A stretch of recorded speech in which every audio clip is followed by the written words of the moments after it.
Assalamualaikum warahmatullahi wabarakatuh.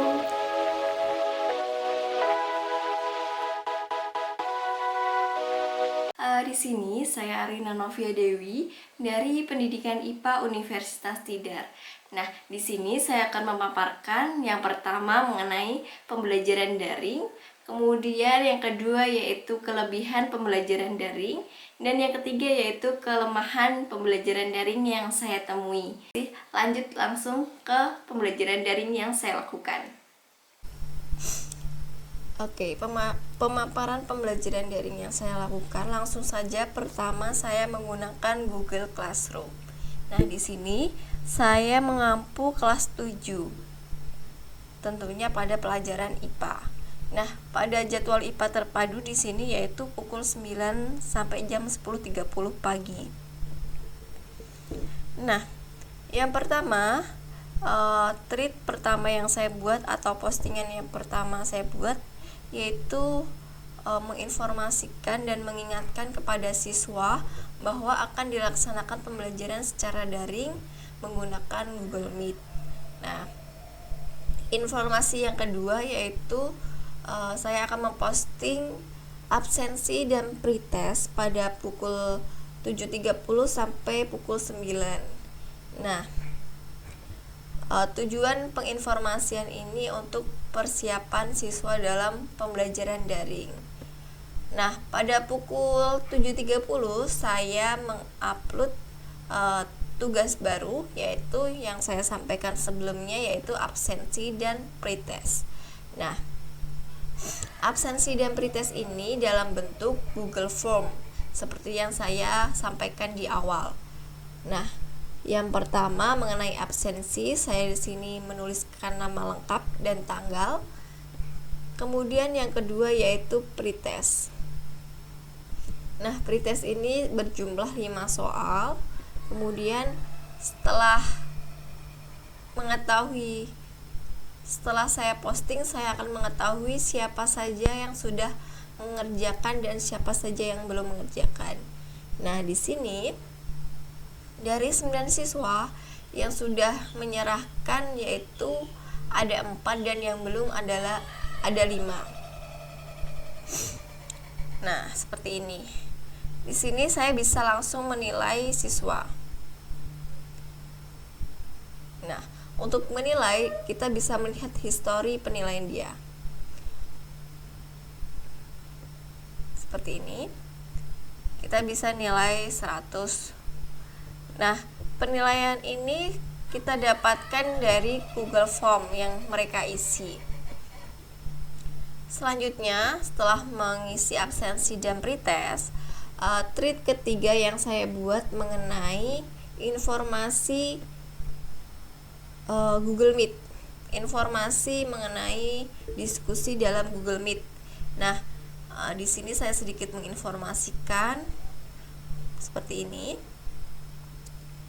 Nah, adapun peraturan dalam pembelajaran daring yang saya lakukan yaitu kelas dimulai pukul 9, kemudian siswa wajib mengaktifkan mikrofon, kemudian keaktifan siswa menjadi nilai tambah bagi siswa. Nah, estimasi pembelajaran daring yang saya lakukan yaitu sekitar 15 menit. Kemudian selanjutnya setelah saya melakukan diskusi dalam Google Meet, nantinya saya akan memberikan tugas LKS kepada siswa. Nah, di sini saya sudah memberikan link dalam Google Meet ini. Nah, langsung saja kemarin saya sudah merekam.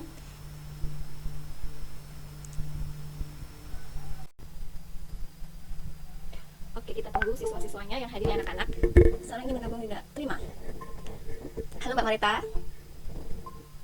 Halo Mbak Ima, halo Mbak Ria. Sudah sarapan ya? Halo Mbak Dia. Iya, terima kasih. Oh, ya nggak apa-apa. Jadi, Ibu akan mempresentasikan mengenai pengukuran.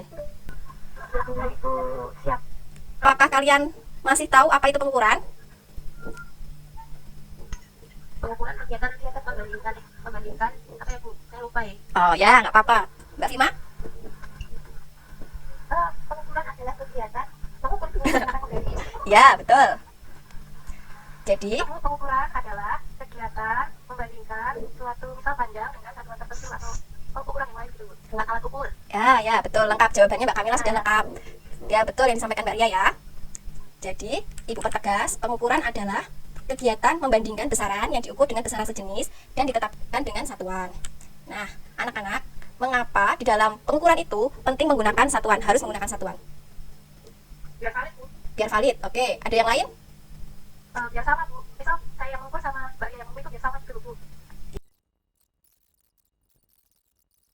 Nah, di video ini saya mempercepat mengenai pembelajaran daringnya karena terlalu lama estimasinya. Nah, ini gambaran sedikit mengenai pembelajaran daring menggunakan Google Meet. Bisa langsung saya next ya.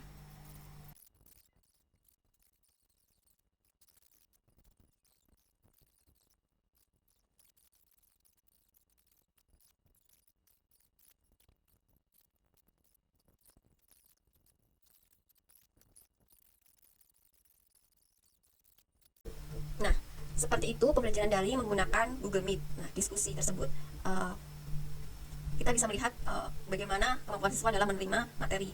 Nah, di sini setelah diskusi secara daring, saya memposting tugas lagi yaitu berupa post test. Seperti pada tugas awal, di sini saya menggunakan Google Form seperti ini ya, yang berisikan materi-materi pembelajaran daring pada diskusi. Nah, seperti ini soal-soalnya. Nah, di sini juga bisa melihat siapa yang sudah menyerahkan dan belum. Dari 9 siswa, yang menyerahkan sudah 8 siswa dan yang belum ada 1 siswa. Nah, di sini keterangannya tidak ada, berarti di sini belum mengerjakan post test. Nah, tugas ini dapat membantu kita dalam mengolah nilai. Seperti ini. Langsung lanjut ke postingan keempat, yaitu mengenai materi. Nah, di sini saya mengucapkan terima kasih kepada siswa yang sudah bergabung dalam diskusi. Nah, bagi yang belum mengikuti diskusi seperti di sini Mbak Nunung, karena keterbatasan sinyal, maka saya sebelumnya sudah mengupload link di YouTube. Ini saya buka. Nah, materinya mengenai seperti ini. Maaf, koneksinya agak lambat.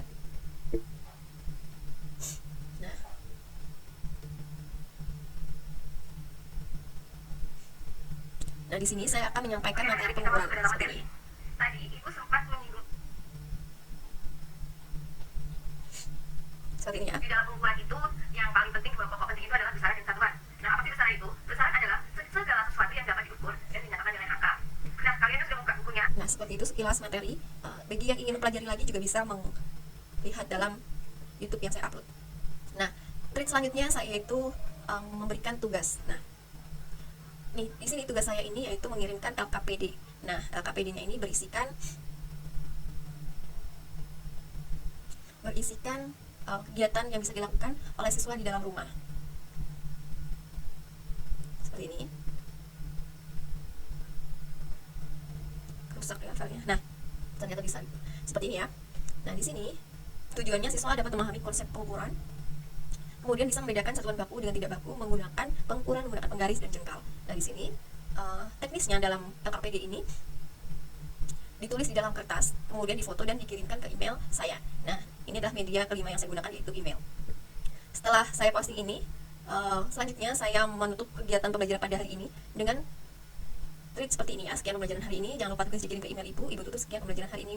Wabillahi taufiq walhidayah. Wassalamualaikum warahmatullahi wabarakatuh. Nah, seperti itu pembelajaran daring yang saya lakukan. Saya menggunakan tugas kelas di dalam Google Classroom, menggunakan Google Meet. Kemudian saya juga melihat siswa saya yang sudah masuk ke dalam Google Classroom, memastikan. Kemudian saya juga bisa menilai secara langsung dari tugas kelas yang sudah diberikan seperti ini. Nah, saya di sini belum menilai tugas ya. Seperti ini. Sekian pembelajaran daring. Pemaparan pembelajaran daring dilanjutkan mengenai kelebihan dan. Nah, yang pertama mengenai pembelajaran daring yang saya lakukan, saya menggunakan 5 aplikasi pendukung. Yang pertama mengenai yaitu Google Classroom. Google Classroom ini nantinya saya gunakan sebagai kelas daring. Kemudian yang kedua yaitu Google Form. Google Form ini saya gunakan untuk alat penilaian, yaitu untuk pretest dan untuk post test. Yang ketiga yaitu Google Meet. Nah, Google Meet ini saya gunakan sebagai media diskusi antara siswa dan guru secara langsung. Nah, tujuannya untuk apa? Tujuannya untuk melihat keaktifan siswa. Keempat, saya menggunakan YouTube. YouTube ini saya gunakan sebagai penguploadan materi bagi siswa yang tidak bisa mengikuti diskusi dalam Google Meet. Sehingga nantinya tujuannya untuk meminimalisirkan siswa yang ketinggalan materi. Dan yang kelima yaitu menggunakan email. Nah, email ini sebagai media untuk pengiriman tugas yang saya berikan pada pertemuan kali ini. Dari pembelajaran daring yang saya lakukan, saya mendapatkan beberapa kelebihan atau manfaat yang bisa kita petik. Yang pertama yaitu pembelajaran ini bisa dilakukan di rumah masing-masing tanpa harus bertatap muka di sekolah. Kemudian yang kedua yaitu belajar menggunakan teknologi. Dari pembelajaran tadi kita bisa mengoperasikan Google Classroom, Google Meet, kemudian Google Form, menggunakan email dan YouTube. Nah, yang ketiga dengan menggunakan YouTube, penguploadan materi di YouTube, siswa dapat mengulang-ulang materi seperti yang dia mau. Kemudian yang keempat yaitu efektif dalam ruang dan waktu. Karena misalnya dalam waktu saya memberikan tenggang waktu dalam pengiriman tugas tanpa harus hari ini. Oke, lanjut ke poin ketiga mengenai kelemahan pembelajaran daring. Nah, yang pertama akses sinyal dari masing-masing daerah siswa. Karena sinyal yang di daerah kami masih belum stabil sehingga memungkinkan siswa terkendala dalam mengikuti pembelajaran daring secara diskusi tadi. Kemudian yang kedua yaitu harus menggunakan telepon genggam atau handphone ataupun laptop dan juga akses internet, sehingga kita tidak bisa terlepas dari akses internet dan handphone maupun laptop. Yang ketiga yaitu di sini guru harus bisa mengoperasikan Google Classroom atau Google Meet atau email atau YouTube. Nah, di sini dari pembelajaran daring yang saya lakukan tadi dalam diskusi, nah di sini saya sebagai guru mengalami kesulitan dalam memberikan PPT. Nah, namun karena siswanya lebih pandai, jadi pembelajaran daringnya bisa tetap dilaksanakan. Nah, sekian pembelajaran daring yang saya lakukan serta kelebihan dan kekurangannya dari saya. Wabillahi taufiq wal hidayah. Wassalamualaikum warahmatullahi wabarakatuh. Terima kasih. Terima kasih. Terima kasih. Terima kasih. Terima kasih.